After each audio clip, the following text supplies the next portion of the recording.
Welcome back to the America's Home Experts podcast, the show where we connect homeowners with experts who actually build, remodel, and improve the homes we live in. Today, we're joined by Alex Stokes, the owner of AG Stokes Construction here in Metro Detroit. Alex and his team specialize in kitchens, bathrooms, basements, and full home renovations. And they've built a reputation for quality craftsmanship and attention to detail. Today, we're going to be talking about what homeowners should know before starting a remodel, some of the biggest mistakes people make, and the newest trends Alex is seeing in kitchens, bathrooms, and home design. Alex, thanks so much for being on the podcast. Tell us a little bit about AG Stokes Construction and what you all specialize in. Sure. We're located in Southeast Michigan. We work in Macomb, Oakland, and Wayne counties primarily, and we specialize in kitchens, bathrooms, basements, and additions, and exterior projects like decks. We're a full-service GC general contracting company, and we help people build projects and manage projects. When homeowners start thinking about remodeling, what is the first thing they should do before calling a contractor? I'd say take a pad of paper or a note app or something and write out what you want. You got to get some idea of what you're looking to build and what you're looking to renovate. A lot of people call and they're really not sure what they want. And I think that that's part of our process is to help people write down, create, what they are looking for, consolidate their information and create a clear scope of work so that we can understand what we're trying to build. Yeah, getting on the same page of the homeowner is a big deal. And it's something that I'm always interested in see how different companies handle that process. When you start talking with homeowners, what's the first thing they should do when they call a contractor? It depends. I guess when they call a contractor, I'm sure they're going to say, hey, here's my project. When can you come out? I'd say if the contractor has good processes, when they call, the contractor can kind of guide them through the process. But I'd really say it's just showing up, making sure that you understand what it is that you're looking to do, be as clear as you can for the contractor so that they can understand what your project is. And then, maybe have a list of wants, needs, pros, cons, unique situations for your project. Bring that to the contractor and make sure that you're a good fit when you're on the phone with them. So really on the homeowner side, it's a lot about planning and budgeting before even starting the project. Like they should really have an insight of what they want to spend, what they're hoping to get done. So when they bring you guys in, you guys can understand their wants, needs, and then give them the reality check, right?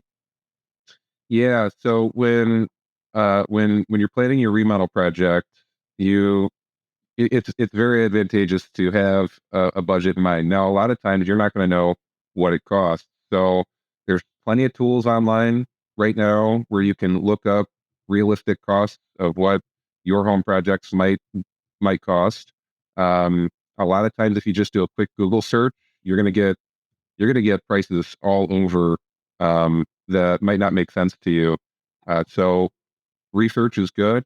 And then calling the contractor and bringing that up and saying, hey, here's what I've seen online, a full bathroom remodel we can get it done for $10,000 or something like that. And then you might call the contractor and say, is that accurate? Can I get that done? And the contractor's going to tell you, absolutely not. You can't do a full gut bathroom remodel for $10,000 and can help you establish what your budget might be and how realistic your project might be and put you on that right track. Do you get a lot of homeowners who come in with, ideas they got off Facebook that just aren't realistic? I mean, how out there are they? So oftentimes, I say that as far as ideas go, anything can be built. It's just a matter of feasibility and how much it might cost to get that project done and how much work might go into it. I think that's where the lack of understanding is. So you might have a really great idea of building like a wet area in your bathroom and you want to put the bathtub inside the shower and all that. And that's totally fine. It can be done. But it's really hard to gauge how much that's going to cost. The way that we develop prices for folks is we work with folks to build very clear scopes of work. So you would hire us to do what we call a design agreement. We come into your home. We do a really accurate measurement. We put that on graph paper. We have an architect or a draftsperson or a designer build out plans for us. And then we use the plans that we have to develop very clear scopes of work, square footage, lineal footage, what items are going in there. And then we can develop the price for it. Yeah, I love that. Having that clear, I think for a homeowner, having that very clear step-by-step process of how it's going to go must give them so much peace of mind when going into this project, especially when you're spending a ton of money on a kitchen or a bathroom or whatever. Having a contractor like yourself that's going to walk them through the step-by-step process and have very clear goals in mind, that's really awesome. I love that. Alex, what are some of let's talk kitchens, right? Because kitchens are probably, I would think, the number one renovation that homeowners want. I know it was when we bought our house, my wife's first thing was, I want to redo the kitchen. So we redid the kitchen. But what are the current trends? Is it, it was always been open floor plans for forever. Is that changing? Or is it oversized island? What are you seeing? I think that when we think about trends, it's kind of complicated because different homes are in different neighborhoods and different houses have different layouts. So there's really not a cookie cutter. This trend is going to fit my kitchen. You might have a house in Grosse Pointe, which is an affluent neighborhood here in Southeast Michigan, and the houses are older and they're built, they're more unique. And so the trends that I think everybody's familiar with, like white cabinets, white countertops, all that, might work really well in a Grosse Pointe home where the walls are really open and it looks nice. Or you might need to factor in some color depending on the theme of the kitchen. Just for overall themes, though, it's a safe bet to say that quartz countertops are in. It doesn't really matter what the color is, as long as you like it. Quartz countertops are in. Granite is still a great choice. For cabinets, a lot of folks are doing shaker-style cabinets, nice tiled floors, minimalistic backsplashes, and then a lot of smart home features are coming into the kitchen too. So we've got a lot of under cabinet lighting that you can control with your voice. We've got faucets that you can touch and they turn on. Those are really neat. And we have range hoods that pop up out of the countertop if you have like an island or a peninsula and you don't have room for a big overhead vent, we can have that pop up through the countertop. So a lot of tech is coming in. And then just basic features are always going to be in style, such as soft close hinges, drawer slides. One idea that I've been pushing for that maybe we can make a trend is toe kick storage. How come why don't we do toe kick storage? I have great ideas to, you could push out with your foot and get the toe kick to come out. You could have pans in there that you never use except on Thanksgiving. You got so much space under there. So that could be a trend. So what you need to do is patent it like they do with the underside of the back of the SUV where you kick it and it auto opens. There you go. I can't, I'll say it on camera and though somebody's going to probably steal this idea, but I'm pretty tall. I'm 6'3", and so I have no issue getting into these taller cabinets. And that's a current trend too, is 42-inch upper cabinets that go all the way up to the ceiling. I think the last 2 or 3 kitchens we did, we went all the way up and we had just a little tiny crown at the top as opposed to those big crowns. You have to be careful when you're doing it because the ceilings can be crooked. But I have a lot of people that are normal sized people or vertically challenged folks, maybe 5'2" or, however tall people might be. And they say, well, why would I get these big cabinets if I can't get to the top of them? And I always say, well, number one, it's just dead space now, and you're adding all of this cabinet space. So it's definitely useful to have. And then I thought to myself, these toe kick drawers pop out, and yet someone's going to steal this idea. You could probably have a mechanism that kicks up, and then you could step on that. So you get storage in the stool at the same time. It's genius. Yeah. See, it's a great idea. Any inventors that want to give me a call and credit me for the idea, you can follow us like Facebook and DM me. My kids and my wife use those cheap little ones you can get at like Walmart or Target that fold flat, and then you just manually pop them out, and they make a stool that's a foot tight. Even that's small enough and thin enough to collapse and slide under that toe kick. So if you even went to a manual version of it, you could press the door, pull that thing out, set it up, step up, and get your stuff up high. Dude, I love this idea. I'm in. Yeah. Let's go. Everybody likes the idea. I've got 3 good invention ideas, but I'm so busy building projects for folks that I'm never going to get them done. I need people to make sure to hire us and help us with these projects so that they go nice and smooth. So we make a bunch of money, and then I can spend my time bringing these great products to market too. It's a win-win for everybody. Absolutely. Are people still knocking down walls when it comes to remodeling their kitchens and expanding it that way? Yeah, big time. I think every single person that's doing their kitchen remodel is asking us to knock down a wall or move a wall around. And yeah, they just want that extra space, right? And kind of open it up to the living room, family room. Yeah, a lot of these homes, some of them are built recently, fairly recently, maybe 70s, 80s, but some of them have been built in the 50s, 60s. Again, we're talking older neighborhoods that have older homes like Berkeley, Ferndale, Royal Oak, areas like that. They might have homes that are a little older. And the way that people lived back in the day, you had a maybe 12 by 12 or 15 by 15 kitchen. And then you had a small little living room, and people are like, or a small dining room. They're like, I don't want this. Let's knock the wall out, expand it. A lot of people like to sit at their islands and peninsulas nowadays. So if you open it up, you can kind of reconfigure it, put cabinets where there used to be a wall. You can sit, have breakfast, enjoy your pendant lights and all that fun stuff. Yeah, it's in my house is that way. It's built in 59, and it had it's not a very big house, and it had an eat-in kitchen and then a dining room next door, and it just with a wall in between. And it just didn't make sense for us. So we didn't end up knocking out a wall or whatever. Although now I've seen a little bit of a trend to not open everything up, and I don't really understand that, but I will say it's hard to sneak cookies and not have your kids see if you have an open concept. So I think the only advantage to keeping your walls and not blow out walls is for sneaking cookies where your kids don't see. But it depends on how sneaky you are. Sneaky, you would be able to maybe very sneaky.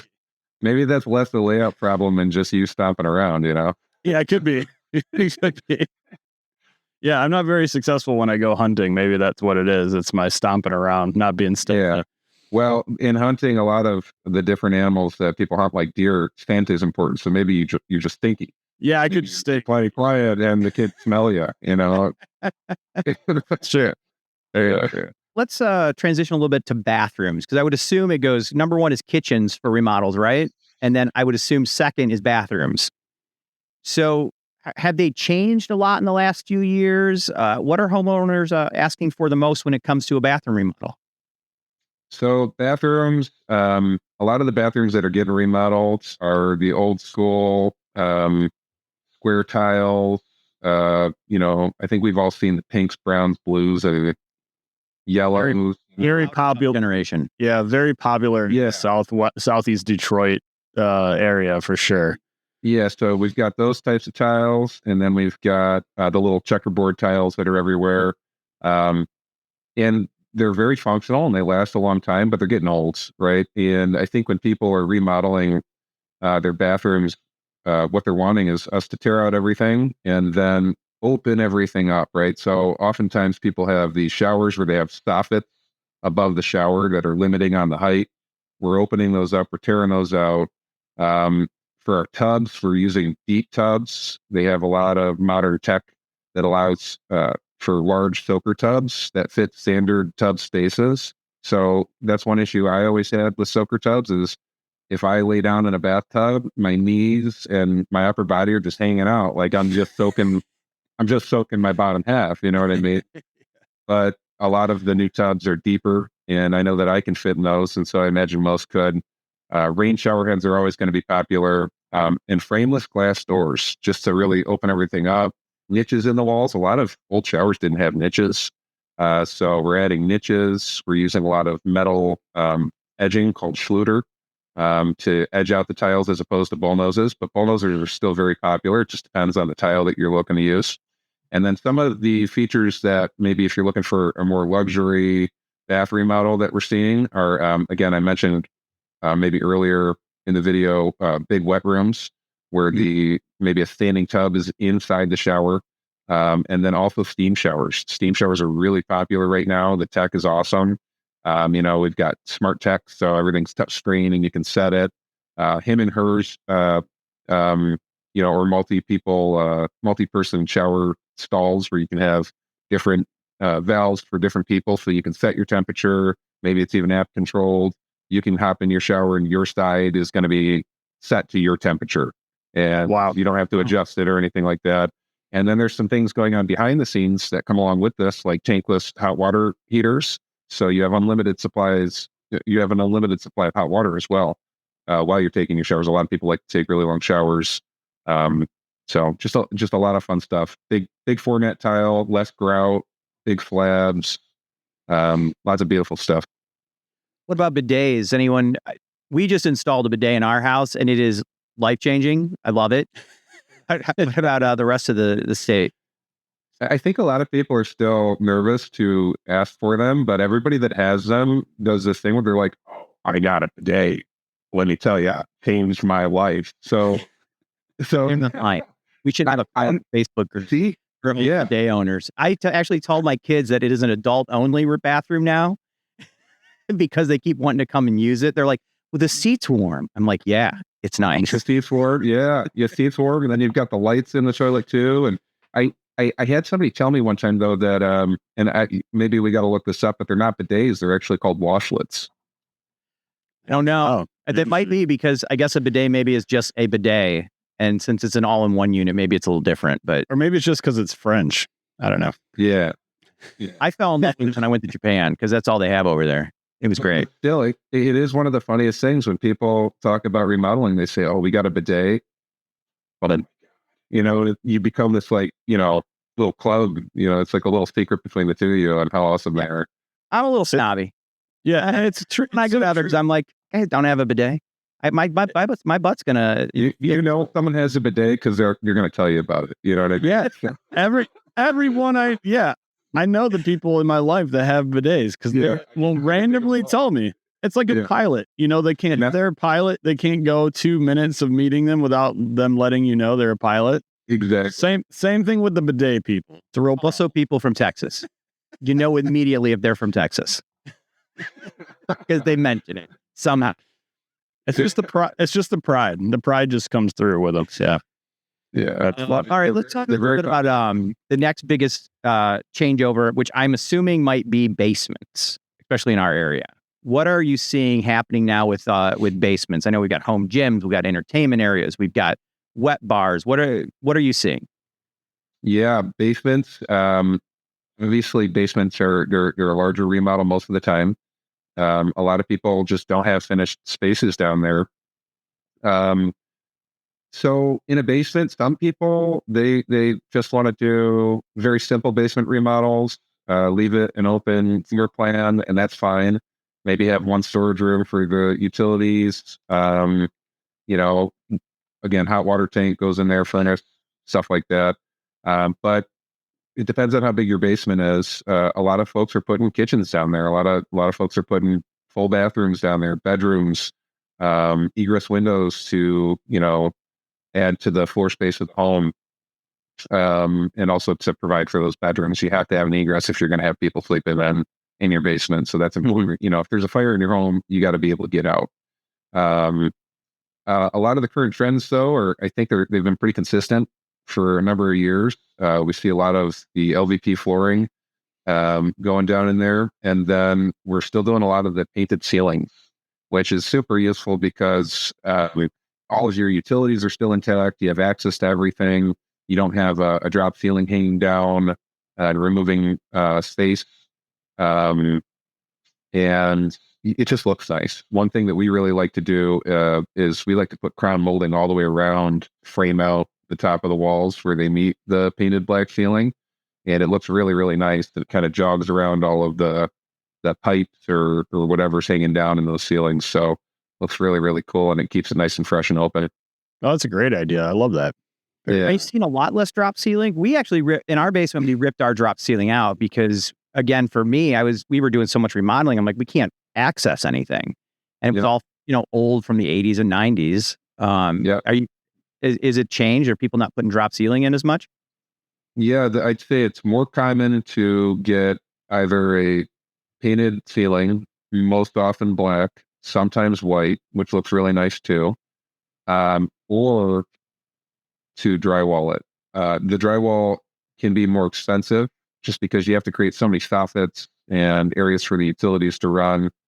And it really just depends on the house again. So for an older home, the basement ceilings aren't very tall as it is. So if you put a drop ceiling down there now, your hair's touching the ceiling as you're walking around. You got to duck under everything. So it creates this sense of openness. You're adding quite a bit of space, at least a foot or two.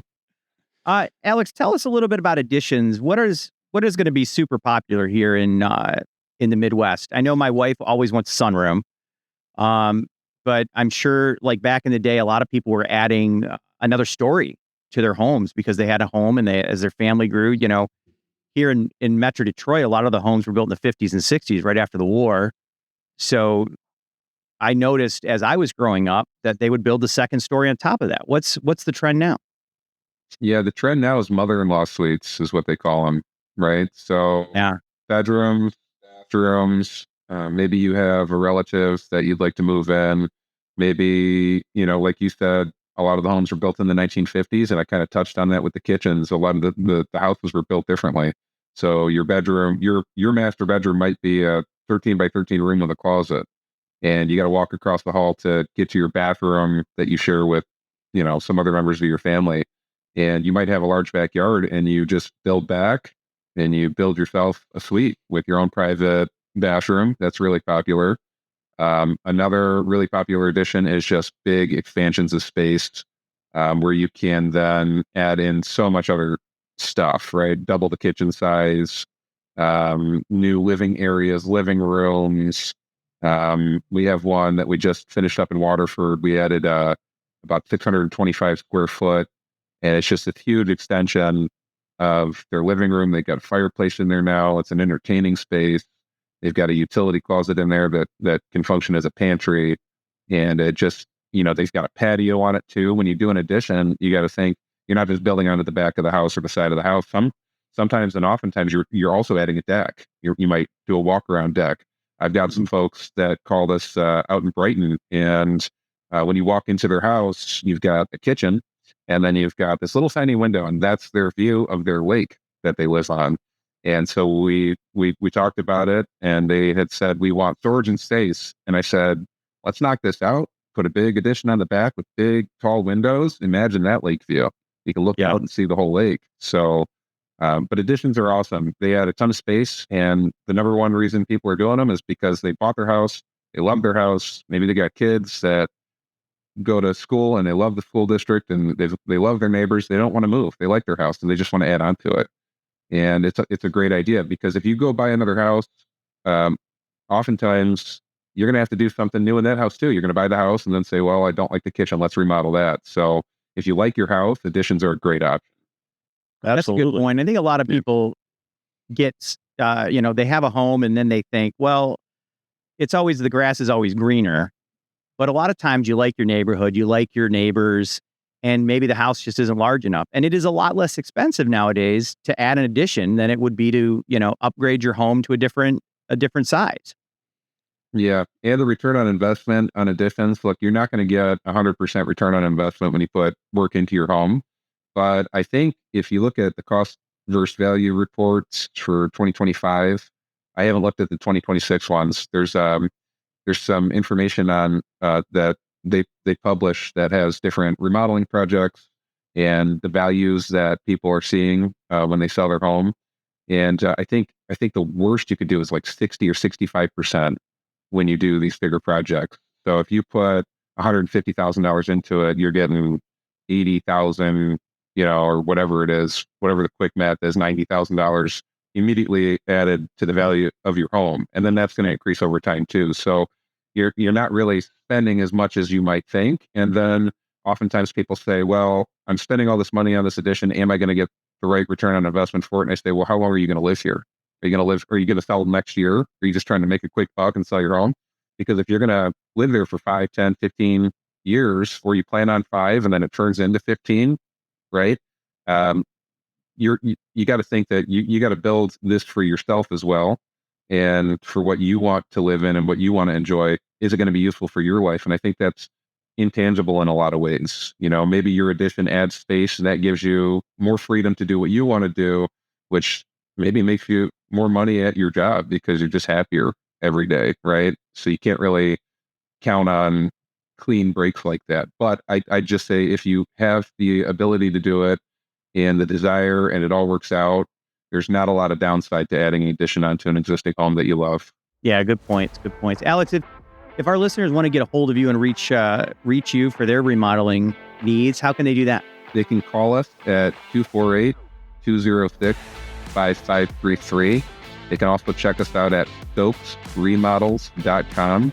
And then we have links at stokesremodels.com for Facebook and Instagram. You can check out our content. We try to post twice or 3 times weekly. We do a lot of videos so you can see current projects.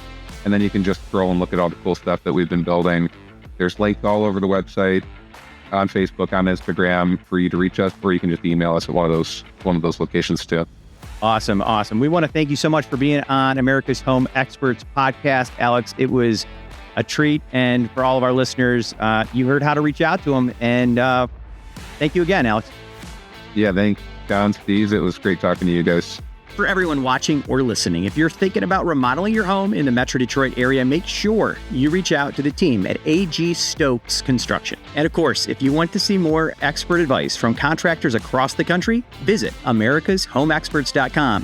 For Steve, I'm John. Thanks for listening, and we will see you on the next episode of America's Home Experts.